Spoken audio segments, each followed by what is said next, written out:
Am I the a-hole for not changing my name back to what it was? So, I joined the army straight out of high school against the wishes of my parents.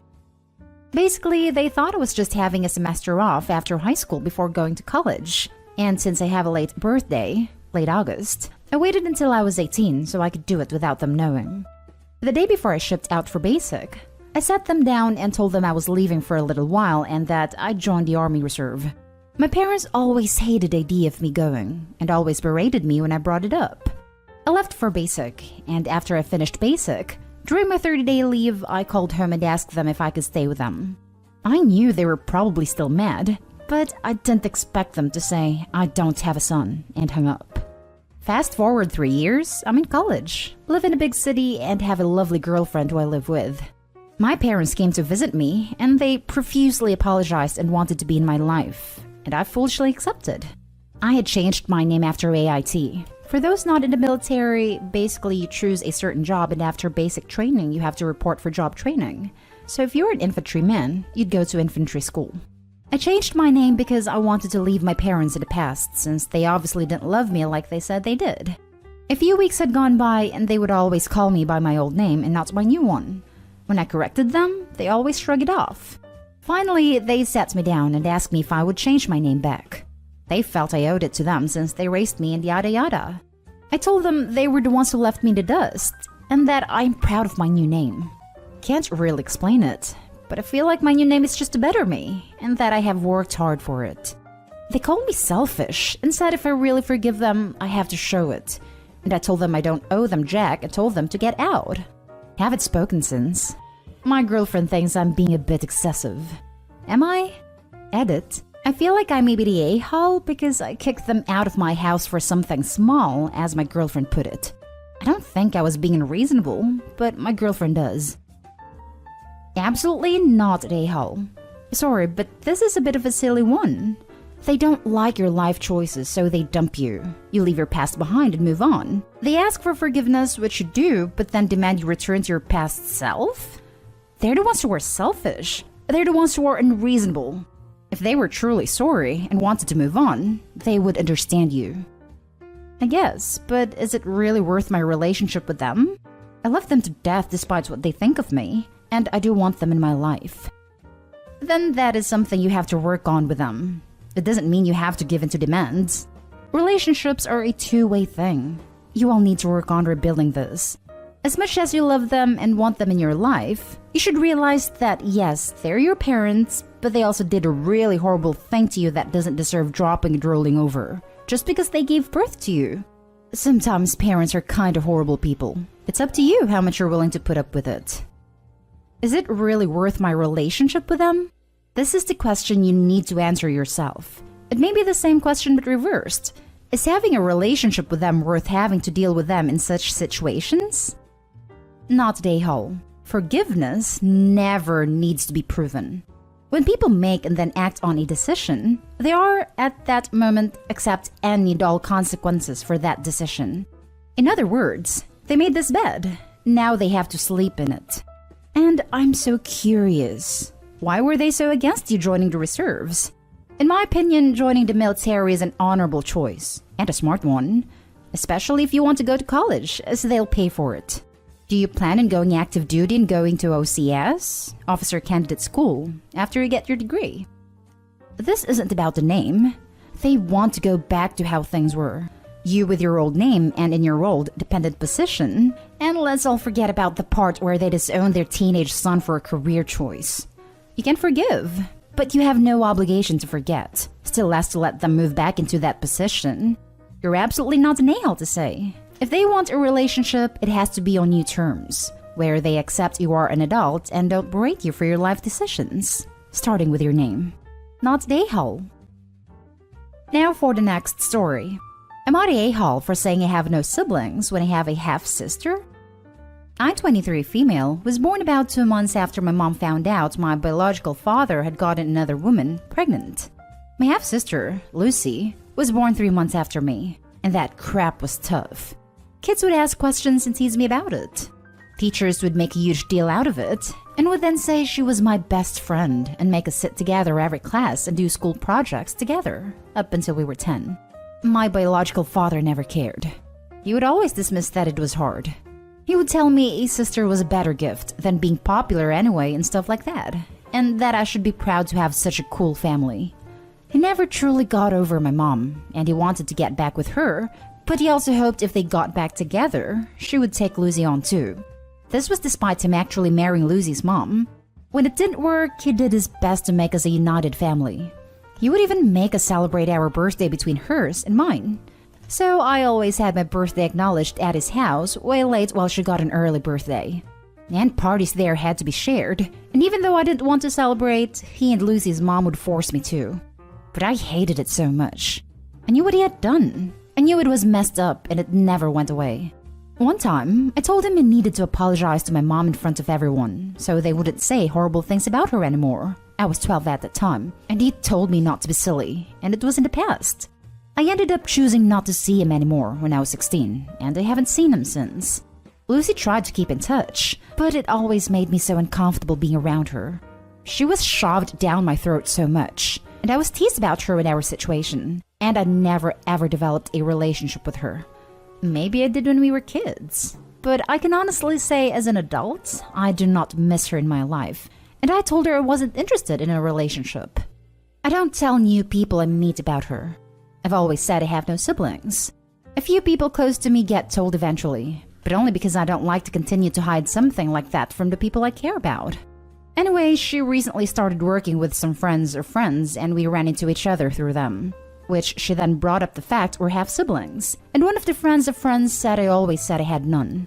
It was weird, and after, she got my number from someone and sent me some messages saying I was an a-hole, and it was an a-hole move to not acknowledge her existence when she did nothing wrong. And then we saw each other again, and she told me to my face that everything I was doing was way worse than anything her parents could have done, and that I should grow the hell up and learn to love her. Am I the a-hole? Not the a-hole.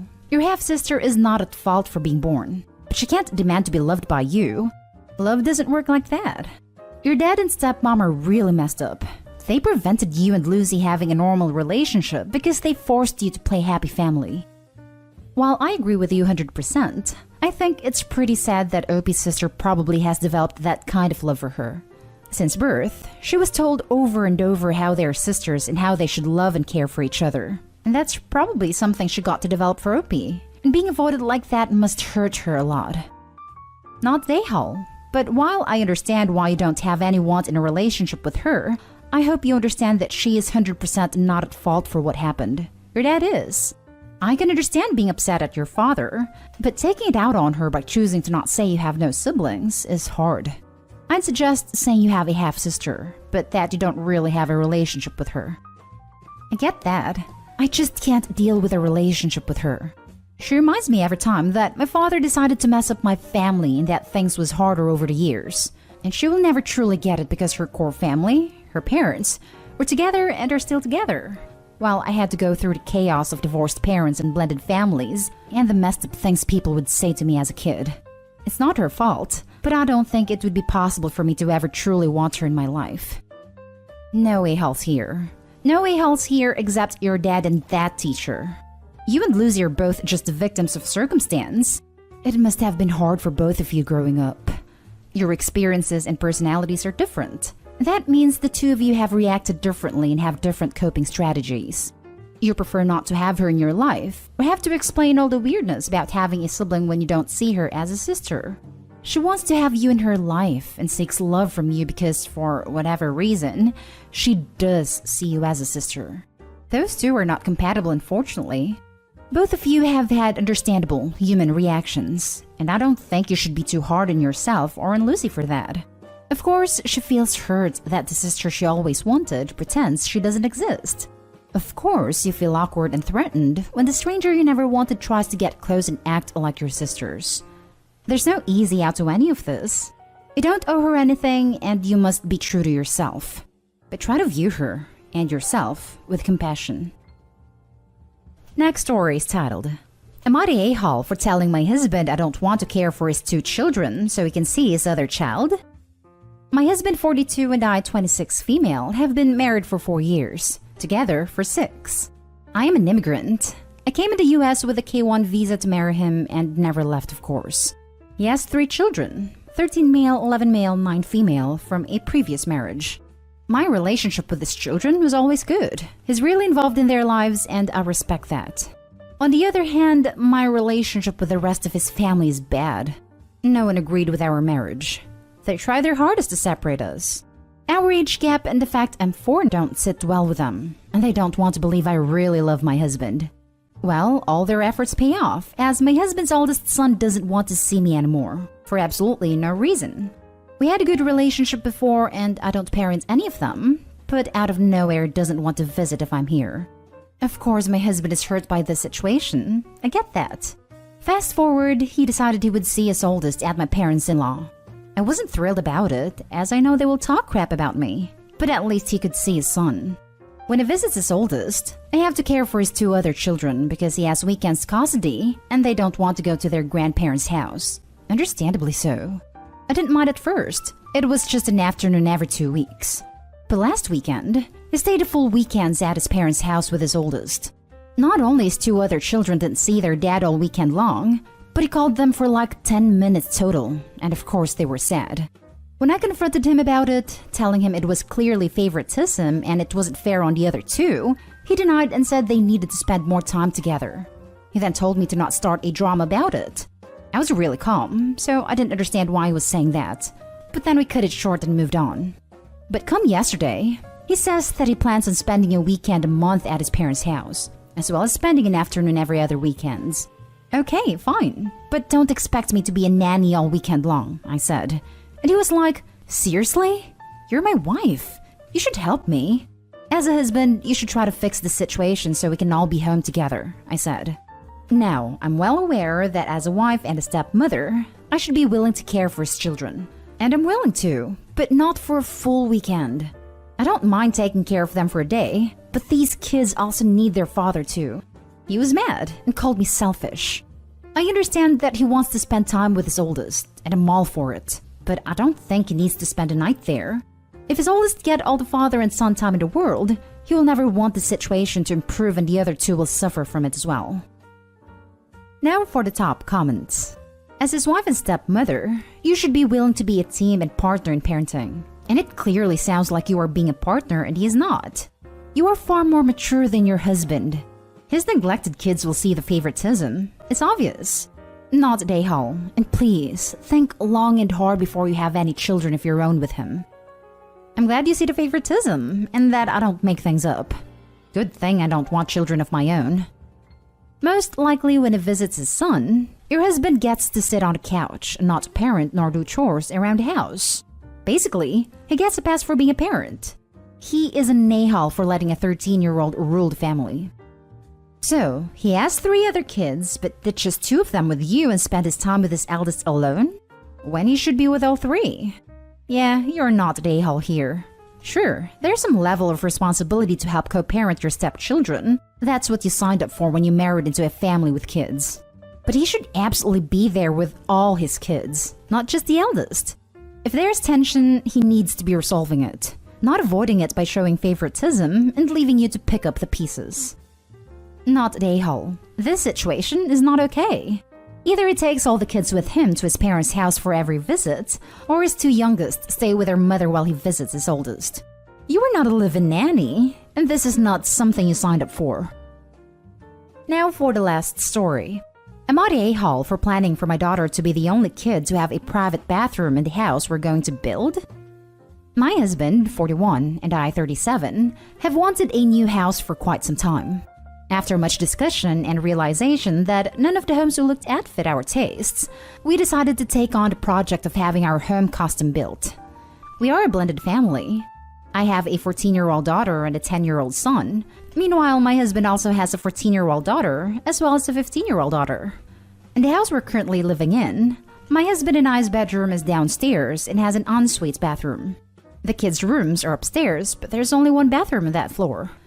My 14-year-old daughter is very diligent about her appearance.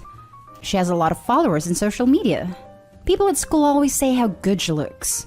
And she books acting and modeling jobs occasionally, so she always wants to leave the house looking good.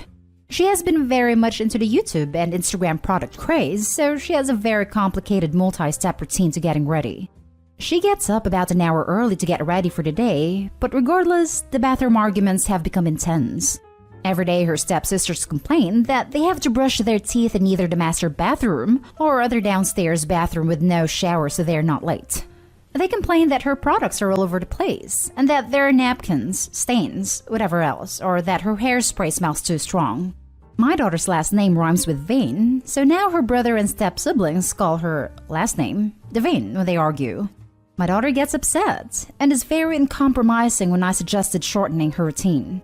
The bathroom situation was priority number 1 yesterday when my husband and I discussed the blueprints of the house. After a lot of suggestions about various possibilities, I asked my husband why not just give my daughter's room an ensuite bathroom. The other 3 kids have no problem coexisting, so they can have the hallway bathroom and be done with it. It seemed to be the cleaner setup, and my stepdaughters didn't have to complain about the multi-angled and full-length mirror, which was what my daughter wanted for our current house. We told the kids about our decision, and my daughter said, "Yay!" But the other 3 kids were in uproar. My son asked why blank Devane is getting rewarded for being vain. And my stepdaughter said that if my daughter didn't have to deal with my son's occasional grossness, or sharing and waiting for that matter, they shouldn't either. My husband said he's willing to discuss, but doesn't care as long as these arguing stops. But I told them that this was the best decision specification-wise. Am I the a-hole? You're the a-hole. You're literally rewarding someone for not cleaning up after themselves, and refusing to compromise with their siblings, and forcing 3 people to have to share because one can't deal. Your favoritism is showing through, and your other 3 children don't deserve this. You're the a-hole. Get your daughter a vanity for a room. She doesn't need to be in the actual bathroom for all steps of getting herself ready. Surely you can see how this might upset the other kids in the house. I had a vanity since high school, and it kept my sister and I from fighting over the bathroom. Lol. OP or the a-hole. This is such an easy solution. Apparently, she already has one.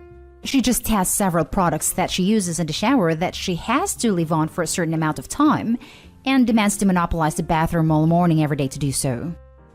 I don't think my eyes can roll any further back.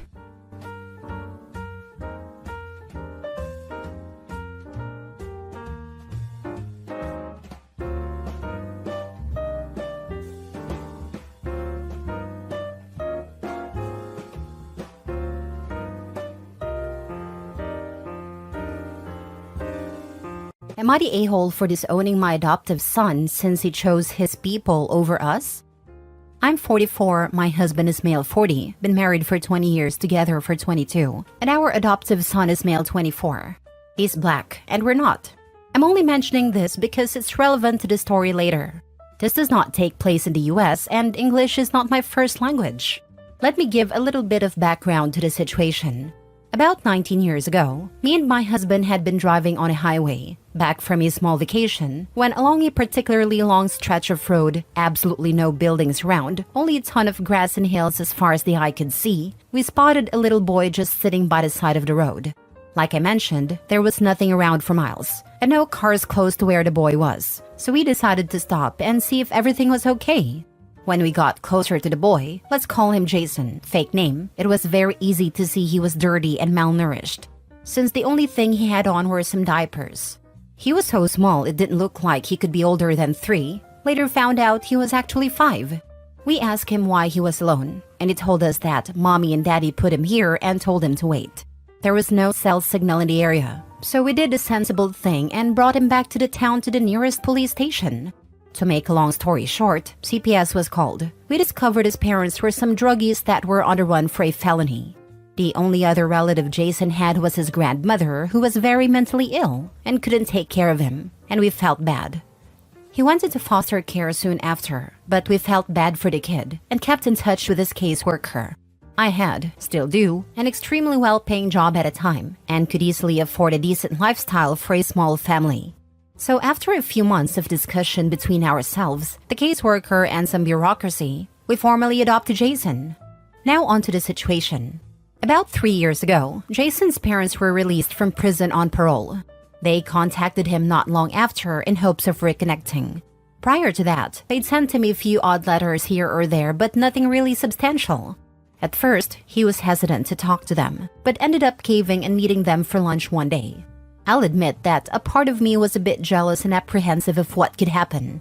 But I could see that it really was something that my son wanted to do, so for his sake, I swallowed those and supported him through it. It wasn't very long, about 3 months, I think, that he started to pull away from us. At first, I chalked it up to him being excited to actually talk to his bio parents after so long, talk about what had been going on in his life, spend some time with them, etc. It started to bother me when he'd cancel plans with us last minute because mom had an emergency or dad really needs me to help with him something today or whatever other excuse he could come up with. He used to come over to our house at least once a week, call every day or so, but now we were lucky if he even came by that month. Again, I thought that was just temporary, that he was just excited, and soon enough he'd start spending some time with us again. We were overjoyed when he invited us over to dinner one night. It was supposed to be a family gathering, us and his bio parents and his wife, girlfriend at a time. I wasn't exactly keen on meeting the people that had left my son for dead on the side of the road, but decided to give them the benefit of the doubt, thinking maybe they'd atoned and changed. Besides, he's our son, and we love him. We had to at least try. To say the dinner was a disaster is an understatement.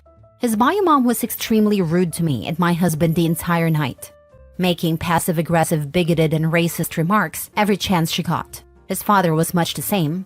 It all came to a head when she straight-up called us some slurs and threw a glass at my husband. A screaming match followed and we left soon after. The next day, Jason apologized profusely and promised they'd never do something like that again. I told him neither me nor my husband wanted to have anything to do with him and would appreciate if he understood that.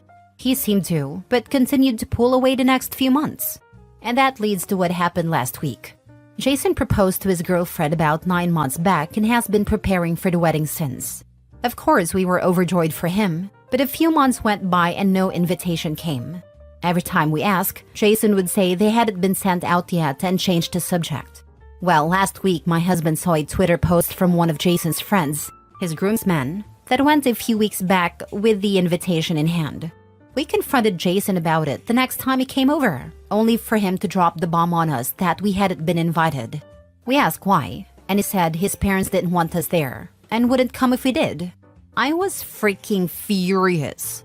I asked him how could he choose those pieces of trash over us, why they were so important. What did we do to deserve this kind of treatment?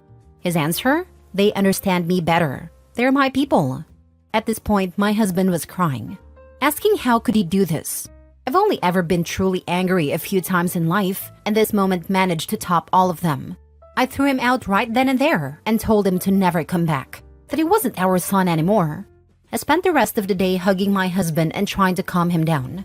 The next day, I canceled everything we'd paid for the wedding, which was basically everything important, even the ones we couldn't get a refund on. Of course, Jason had a gall to call and scream at me, asking how I could do that to him. Where would he find replacements for a wedding that was supposed to happen only a few months from now? I told him I didn't care, and said, maybe you should ask those 2 leeches you call parents for some help. 19 freaking years of my life spent raising and loving a kid that I considered my own son, only to be treated like garbage. Giving blood, sweat, tears, so he could have a good life. All the love we could possibly give. And that's what we get as a reward? As for why I'm asking if I'm the a-hole, some people have been calling and messaging us, mostly Jason's friends and a few of our family members, calling us heartless and monsters for doing what we did to him. And that's honestly got me questioning if I went a bit too far in anger. After all, parents are supposed to love unconditionally, right? But if so, how do we ever get over something like this? How can we deal with this feeling of betrayal? Are we justified in feeling like that? Am I the a-hole? Now for the top comments. Info. Did Jason receive therapy growing up? Did you have family therapy? When the bio parents returned, were you open with Jason about your feelings? Raising him, did you expose him to a black community and discuss the complexities of race? Yes, he did receive therapy. As for exposing him to the black community, I know this is different in the US, but over here we don't really have a black culture. The whole country is pretty diverse, even more so in the city we live in, so he did get a lot of exposure to other black people. At least a third of his classmates were black. He did get very into US black culture when the internet started becoming more accessible here, and we did encourage him a lot. He did face some racism growing up, and we of course helped him through it. Forget everything else. Why would you pay for a wedding you aren't even invited to? I wonder if all the people calling and messaging them to tell them they're heartless know they're not even invited to the wedding. Not only this, but Jason made it seem like they were invited because he knew it was messed up. He kept saying that invites weren't out yet and stringing them along. He only admitted it when they saw the pictures of someone with an invite from months before. He was perfectly happy to let them pay and keep them in the dark as long as possible. At this point, he wants the love and family of his bio parents, but the money and support from the people that took him in and raised him. He might not 100% realize what he's doing, but that's what's happening. Not the a-hole. Did he seriously expect you to pay for a wedding you weren't even invited to? The damn audacity of it has my blood boiling. Learning it from his new parents. His learning leeching from some of the best. Next story. Am I the a-hole for saying I wouldn't allow my brother and his kids live with me when I buy my house? Hi, so I've been saving to put a down payment down on a house in Brooklyn. It's been hard saving and skipping night outs, etc., but I've always wanted to have something in my name so that later in life it will pay off. I never usually tell my family about me making big decisions because in some way they always try to spin it to try to benefit them. I told my mom that I'm excited about a house I saw. It's in Brooklyn, but in the suburb of Brooklyn. The house needs some work. New driveway, paint. I definitely would redo the kitchen. I've always been handy, and I could do most of this stuff myself or figure it out. I've fixed/worked on my car by watching videos on YouTube, so I would probably do the same with the house. But I wouldn't mess with the plumbing or electrical work. It is a decent-sized house, has 3 bedrooms, 2 bathrooms, and has a decent-sized yard. I told my mom about it, and she told my older brother. It's him, his wife, and 3 kids. They live about an hour and a half north, but he also works in the city like me. He called me and told me how our mother told him about the house. He does work as an electrician and said he could help if I needed. I thought, oh wow, that's great. He has his own house up north as well. I've been approved for the loan and waiting on paperwork, etc. He just called me today and asked me when is he and the kids are moving in because he has to ask off work to move things. I was so confused because I thought he was just messing with me. So I said, wait, what are you saying? He said that he offered to do electrical work in the house so he and his kids should be able to live there. I explained to him in what world does he believe doing electrical work equates to him living in a house that is mine. He started to go on about how having multiple kids is expensive and commuting every day for work is costly. I simply said that is not my problem. You are an adult. I hung up on him. My mom called me screaming, saying, why am I promising to let my brother stay in the house and now changing my mind? I never promised anything to him, and it's annoying that he is trying to manipulate the situation. I told my mom that he offered to do electrical work, and now he's saying he is moving in. I told her he is not moving in, and I'll hire someone else to do the work. She started to tell me they're close to losing their house and need help, and that I should, because we are family. I asked her, why is it that the people who are telling someone else to help always the ones not offering help? My mom telling me to help, but she's not offering for them to stay with her. I said it's not going to happen. Majority of my family have been calling me and saying I am disgraceful. It's so annoying because I don't want my brother on the street with his family. But what if I never got the house? They would have still been in the same predicament. I refuse to help. It makes me not even want to buy the house. Not the a-hole. Their housing is not your problem. And them being about to lose their home means they don't have the means to pay you. So you'd be housing freelancers who would be establishing residence rights. Everyone who calls can offer accommodation or shut up. Exactly. They're yelling at me for not helping, but they themselves haven't offered anything. Call up brother and say you talked to mom and she would be happy to take them in. Your family sucks. Your mom is likely to blame. Boundaries are your friend, not the a-hole. Yeah, there's no such thing as that in my family. That's why I usually do everything secretly. They don't even know what I do for work. Don't even give them the address at this point. I smell boundary stompers. Not a-hole. They're just trying to use and abuse you. Don't let them move in and don't even let them come in at this point if they show up there. I never usually tell my family about me making big decisions because in some way they always try to spin it to try to benefit them. I told my mom, "Dude, all the people phoning to berate you can either open their homes to your brother and his family or all chip in to pay his rent and put them all on a strict information diet. Block the flying monkeys and go low contact with your mom and brother for a while. Why are you knowingly giving them so much power over you?" I think even when we know we have quite toxic families and are best off being low contact, when big life events happen, there's still this desire to share it with our moms and somehow magically hope we will get a nice response. Unfortunately, we always get disappointed. OP is aware. I feel sad for you, OP. Your family sucks, but you sound clever and resourceful. Congratulations on a house and don't give family the address. Last story. Am I the a-hole for asking my aunt to not bring her kids when she comes to see us? My 16-male brother Danny, 17-male, currently is in at-home hospice care. He has metastasized bone cancer, and he's conscious but in bad shape, and understandably pretty upset with the way things has gone down. The doctors are saying 3 to 5 weeks. Our parents chose not to tell him, and he blew up at them, and there was a crap ton of screaming and crying. He's living in the living room since the stairs are a no-go, and life as we know it is finally approaching its bitter end. We've reached a part where family is starting to come and say goodbye, and my aunt is due to come with her family next week. Danny wants there to be no kids because they're stressful. He doesn't have the patience he used to have, and he gets really angry. And it's really not an environment where kids should be playing. It's not just small children, it's me too at times, but Dan apologizes and we go back to being bros. Anyway, my aunt has 3 boys under the age of 10 and she plans on bringing them all. We're not close with these kids, we don't like them, and our mom told the both of us that we have to make an effort for her sister. Our 7-year-old niece, who we are close to, was here last week, and she messed up by standing on his IV line, and he exploded at her and screamed, "You're messing up everything, you stupid bee," because his brain isn't working like how it used to. I basically said screw it and called my aunt, explained that Danny can't handle her kids, and asked that she not bring them. She blew up at me and told me that I didn't have the right to tell her who can and cannot set foot in her sister's house, and she's not coming at all now.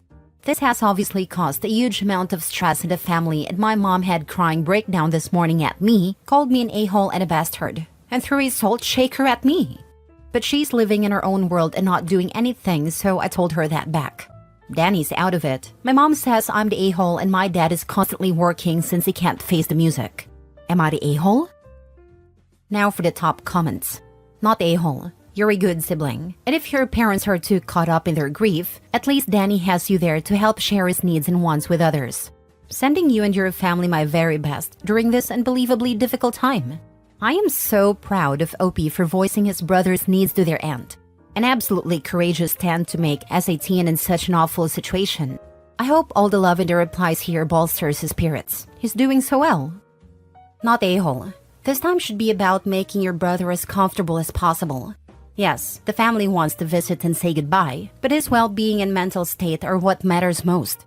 As a mother, I cannot comprehend putting someone else's wishes and wants in front of my dying child's wishes and needs. This is an upsetting time for everyone, and bringing impressionable children around when they most likely will not understand the enormity of the situation and behave accordingly is crazy. Yes, your mother needs support from her sister, but your aunt should, as an adult, realize the kids will cause unnecessary chaos. I deeply feel for you and your family, and wish you all as much love and peace as possible in this devastating time. Thank you. I hope your kids are always well. The priorities here are your brother, you, your parents, then other people. It sucks that you have to be the adult, but as I don't have to tell you, everything sucks. If kids tire brother out, then no kids. They can make drawings. Tell them they can yell at you in a year when you've all had time to grieve.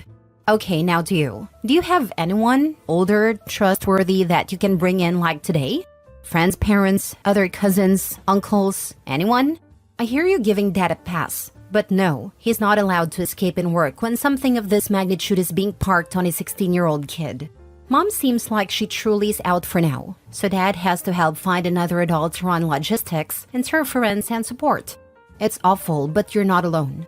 The YMCA often has bereavement gatherings, or the hospital, or the hospice. There's a whole known set of stresses unique to being the healthy sibling, and feeling guilty and deserving of care because your brother's needs are so great and time limited. But you are a son, a brother, a child, losing someone important, and you matter too. This is all too much for the adults. It's way, way, way too much for a 16-year-old. You need support and someone you can put between you and a whole aunt.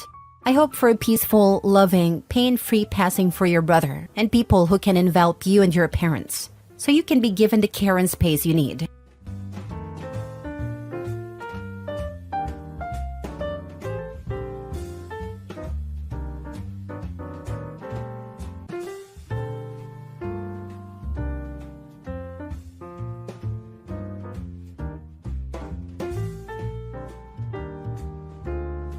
Am I the a-hole for getting remarried quickly after my husband cheated and left me? I, 40 female, met my husband Ben, 38 male, in 2015 through mutual shared interests. We began dating, and at the end of 2016, Ben proposed to me, and I said yes. We had a wedding at the end of 2019 before COVID. I was the happiest I had ever been. I had married my best friend, and I believe that our marriage and relationship were perfect. We had our ups and downs the same as any relationship, but never had any significant fight or issues that would have tainted the relationship. After the COVID lockdown ended and we were able to return to work as normal and be more social, I started noticing changes in Ben. He would set up his work schedule so that he was away from home more. He wouldn't accompany me to things like movies or family outings. He would get short and snappy with me. He just began to feel cold and distant. In my heart, I felt like he had already left me. In March of 2022, I had to travel out of state for a weekend. While I was gone, Ben would not answer my phone calls, texts, etc. He also disconnected and deactivated the security systems at our home. All red flags. After crying and battling myself internally over what I should do, I decided to return home from the trip a day early without telling Ben. I got home at 3 a.m. on Sunday. Ben wasn't expecting me home until Monday. When I came into the house, Ben was asleep alone and his phone was beside him. I picked it up and walked out of the house to go through the phone, the first time I had done this in our relationship. The things I found made me sick. He had been sending pictures through Snapchat to various women. He had been Googling addresses and directions to different women's houses. I checked the GPS in his car, and the addresses had been entered there. Ben suffered from erectile dysfunction, so he kept Viagra in the house. I knew he had just refilled the prescription before I went out of town, so I grabbed a bottle and found that several pills were missing since I left on Friday. His screen time showed hours and hours logged in the messenger and phone, but he had deleted all phone call records and text messages so that I could not see who he had been communicating with. Then I found a Vault, an app where you can store photos and videos with password protection. I woke Ben up and told him that we needed to talk. When he saw that I was holding his phone, he became as white as a ghost and tried to attack me to retrieve it. I handed it to him and told him I had already seen all that I needed to see. I asked him what the password was to the Vault on his phone, as we had an open device/password policy in our relationship. He absolutely refused to give it to me. He told me he would rather end a relationship than give me the password. That told me everything I needed to know. I took steps the following few days to initiate divorce proceedings. I was so devastated that my rock, my best friend, my partner in life had treated me like this and so easily tossed our 7-year relationship away. I went into a state of depression. I could not eat and lost close to 30 pounds, could not sleep, missed several days of work, had to go to counseling and take medications to try to feel normal. After about 2 months of this, my best friend Mallory, 40 female, begged me to get on a dating app to meet some people. I was hesitant because I had never been on a dating app, but thought, what the heck, maybe it will help me get over Ben. I joined Tinder and matched with Jake, 33 male.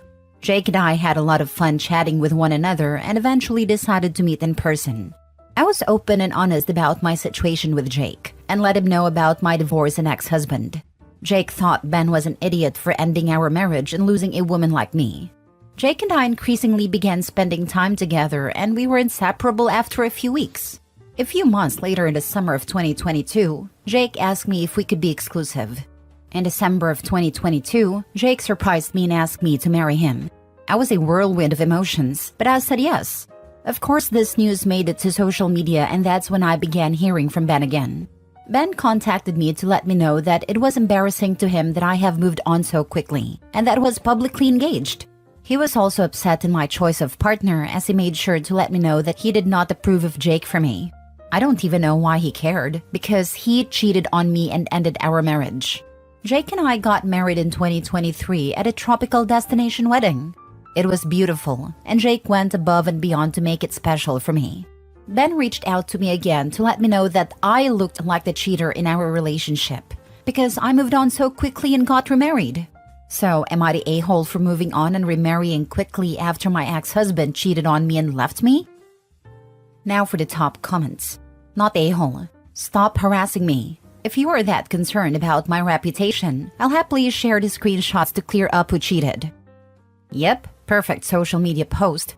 Hey everyone, my ex has expressed concern that because I remarried so quickly, people might get the wrong idea and think I cheated. I appreciate his concern and want to set the record straight. It was, of course, Ben who cheated. Often, recklessly, without remorse. That's what probably made it so easy to move on so quickly. That and the fact that I've found the true love of my life with Jake. Thanks to Ben for his concern about my reputation. Please feel free to message me if you want photos or screenshots from the debacle. Not a-hole. Ben doesn't get a say in your life anymore. It's wonderful you've found happiness. Ignore Ben and block him. Yep, Ben is embarrassed that Opie moved on to someone else so quickly after they split. Maybe he should have been more embarrassed that he moved on to several other people while they were still married. Ben is scum. Pay him no mind and be happy, Opie. And none of them wanted him. Next story. Am I the a-hole because I told my ex-husband's son the truth about why we divorced and how he came to be? I, 45 female, used to be married to Dave, 46 male. We were together for 4 years and married for 5 years, from age 18 to 27. I thought the relationship was going well, until I discovered Dave was having an active affair with Carol, who was 25 at the time and is now 43. During that time, I collected evidence, consulted a divorce lawyer, and presented Dave with the divorce papers. Dave did not protest and left me for Carol as she was pregnant, and I had trouble conceiving. As the divorce proceeded, I discovered I was pregnant. Through my moral judgment, I decided to keep the baby and have primary custody, as Dave was enamored with his new fling with Carol. I would give birth to a healthy baby boy in Mark, and Carol would give birth with Nate. Dave would initially deny paternity of Mark, but with DNA test, it is proven he is the father. The boys would grow up to become friends and have a solid relationship despite the tense nature of what transpired between Dave and me. The boys are now 17 and entering their senior year of high school. Nate was over last weekend and seemed different, as his mood was sour and he seemed upset. Sitting down with him, I asked what was wrong, and though he appeared apprehensive, he opened up to me about some relationship problems he had been going through. His girlfriend of 2 years had cheated on him, and he was having trouble dealing with the drawbacks of it. He asked me whether or not two individuals could reconcile after infidelity. I was honest with him and said that it depends on the individuals, though it was often better if both parties moved on, as trust between the two had been broken and was not easily repaired. He seemed to take the answer in stride, but then asked me a question I wasn't sure I was prepared for. Is that what happened between you and my father? I confirmed that it had, which is why Dave and I divorced. That his father cheated on me with his mother, which resulted in his birth. He seemed conflicted and responded, "So it's all been a lie?" I asked him about that statement, and apparently his father said that I cheated on him. I corrected him on that point and stated the reason for our divorce was infidelity on his father's part, and I had evidence for it. He thanked me for the conversation and said he needed to go home now as it was getting late. I wished him safe travels and thought nothing else of it until a few hours later when I received an angry phone call from Carol blasting me for why she argued with her son. He went home to have it out with his father over the situation, but he wasn't home yet and couldn't wait. He had a very contentious verbal spat with Carol, calling her some unpleasant names I would not repeat. Now she is calling me a homewrecker. Oh, the irony in that statement. And that I'm an a-hole for poisoning her son's mind. Am I the a-hole for what I discussed with him? Edit. To clarify and answer some common questions I've seen. 1. Nate and Mark know they're half-brothers from a young age. I share custody with Dave, as he would have Mark on the weekends and some holidays. I edited to clarify the relationship, as some were confused about how Nate didn't know he had a brother, but he did. 2. I never discussed with Nate in explicit detail why AITA's father didn't work out, as it only came up in that particular conversation. I explained it to Mark at one point when he entered high school, and I asked him his opinion on myself dating at this point, as he is getting older but has a relationship with his father to an extent, and he seemed fine with it. 3. This will be the last time I update, as this was meant to be a throwaway account and posting. Please take my experience as you will. Hopefully it may help or intrigue someone. He's been poisoned with the truth, not a-hole. He was poisoned with lies. He is detoxing on the truth. Detox can be rough, but the end result is a healthier person. I guarantee you that boy already knew. Born extremely close to a half-sibling, and your mom and dad are divorced, but your dad and stepmom aren't. Plus, mom and stepmom don't get along. Not that hard to figure out. Especially if/when the relatives are whispering behind closed doors and acting suspicious when the topic comes up. Not a-hole. 1. The victim never has to stay quiet so the villain can save face. 2. Never let someone lie on you, especially when they're attacking your character. 3. What is done in the dark always comes to light. And the audacity to cast as her villain. She's the innocent person and wounded party. How freaking dare they lie about her character? And she's supposed to stay quiet? For what? She owes the kid the truth. Last story. Am I the a-hole for telling my fiancé that my little brother is more important than him at our upcoming wedding? I'm 30 female and I'm currently 2 months pregnant with my first child and engaged to my fiancé of 3 years, James, 31. For a little background, when I was 15, my parents had my brother, and 5 years after, while I was 20 and Matt was 5, my parents and Matt were driving home when they got into an accident, resulting in my parents' death.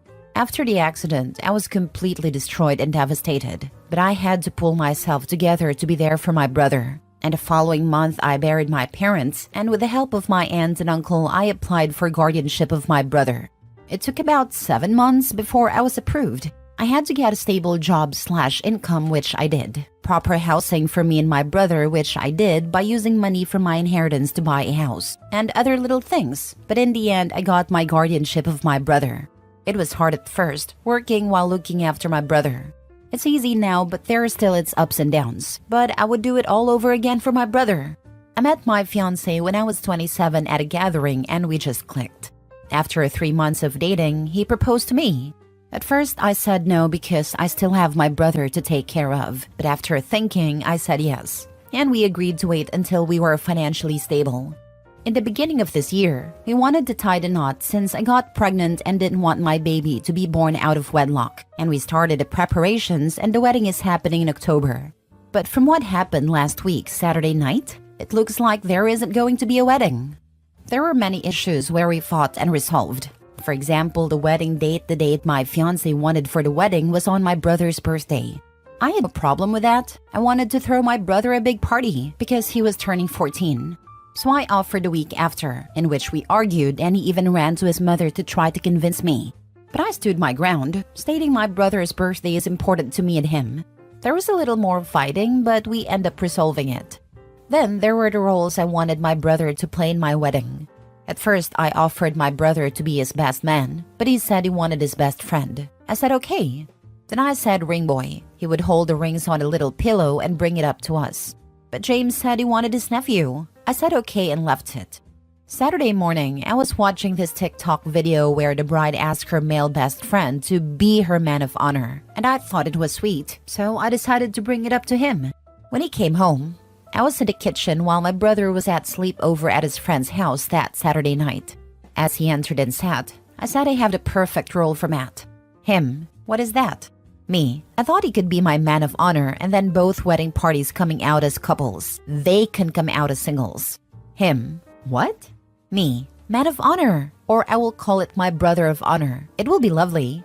Him. But I thought you wanted my sister to be your maid of honor. So that can't work. Me. I never agreed to this. And what about my brother? I want him to play some role in my wedding. Him. I was thinking he could just be a guest and sit in the rows. I was completely shocked. I wanted my brother to be in my wedding and not some side guest. I didn't know what to say. He wanted to put my brother on his sidelines. His whole family was playing some part of the wedding, and most of the bridesmaids were his cousins. Only 2 were close friends. But this he couldn't grant me? I stopped what I was doing and told him no. It was my wedding too, and I want my brother to be my man of honor. And he started that his sister was better, and my brother would be guest, and he didn't want children in the wedding parties. I completely lost it and started arguing with him from one thing to the next. Since Saturday, he hasn't come home, only sending his brother to pick up some of his stuff. And his mother and sister have been blowing up my phone that I'm a selfish woman, and so what if my brother is a guest? So the last time they called was Wednesday night, and I went crazy in both of them, using language I'm not proud of. But I end a call with, yes, my brother is more important than him at his wedding if it's happening, and I will never put him in front of Matt. So I'm effing sorry, and to let James contact me to talk things out. Now for the top comments. Not the a-hole. Pump the brakes on marrying this man baby, who runs home to mommy when his temper tantrum doesn't get him what he wants. Then he has his family gang up on his pregnant girlfriend. He does not care about you, your wants or your needs. He's selfish, self-centered, manipulative, a bully, abusive, and honestly, a complete tool. It seems you're only marrying him because you don't want your child born out of wedlock. Please reconsider. His mask is slipping, since now he's trapped you with a pregnancy and next a marriage. This is what abusers do. You need to talk to your brother and see if your stupid baby daddy has been saying anything to him, like threats, or how things are going to be when he's the man of the house. Based on what you've said, I bet he either has or has some grand plans as to how life will be in your home. And for the love of God, do not put that man on the deed on your house. In fact, if you go through with the marriage, get a prenup. Bet he loses his mind when you do. You are a great mom to your brother, and you did it all on your own. He's your child, and you are absolutely, positively doing the right thing here. You will be a great mom to your baby as well. If you marry this man, you'll just be parenting another child. This man is 1000% going to toss your brother's things on the yard the second your brother is 18. He does not care about what you want. It's all about him. Leave him with his mommy for 2 weeks. And just notice how much easier your life is. I doubt he'd wait until 18. I'm thinking 14 or 15. Not the a-hole. By his logic, your brother should be his best man. Or at the very least, a groomsman. But he is not offering that, is he? Dude is jealous of OP's brother. OP, if you marry this man, he will be talking about having your brother move in with your aunt or some other relation within the month. So you two can start your real family. He sees your brother as a disposable obstacle in the way of the life he wants, and he will try to remove him sooner or later. Protect yourself, your brother, and your unborn child, and do not marry this person. After 3 months of dating, he proposed. This was already a red flag that should have given you pause about him. Then all of the other nonsense. Your soon-to-be ex is jealous of your brother, and has planned to cancel him from yours/his life after the wedding. I'd be 100% rethinking having a kid with someone like this. He will be jealous of the baby and thinking up ways to destroy that kid's self-esteem, place in the family, and more.